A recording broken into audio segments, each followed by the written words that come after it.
एक म्हातारा रोज गावातून तालुक्याच्या बाजाराला आठवड्यातून जायचा.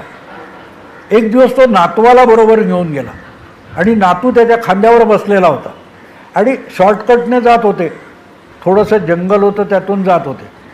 तो नातू आजोबाला म्हणतो, आजोबा आजोबा वाघारू येते. तर आजोबाला चप म्हणून 40 वर्ष या रस्त्याने जातो, मला साला कोला लांडका दिसला आणि तुला वाघारू दिसतंय.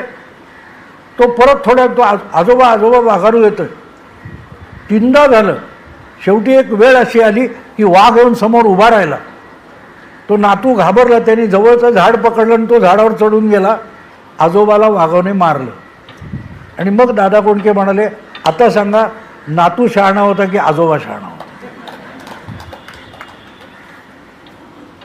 म्हटलं माझंही डोकं चालत नाही. अहो दोघेही बरोबर होते आपापल्या जागी. काय म्हणाले दादा कोंडके? दोघेही आपापल्या जागी बरोबर होते. आजोबा 40 वर्षाच्या अनुभवाने रस्ता बघत होता आणि नातू आत्ता दिसणारा रस्ता बघत होता. नातवाचे डोळे 2 फूट वर होते, आजोबाचे डोळे 2 फूट खाली होते. त्यामुळे नातवाला दूरचं दिसत होतं, आजोबाला दूरचं दिसत नव्हतं.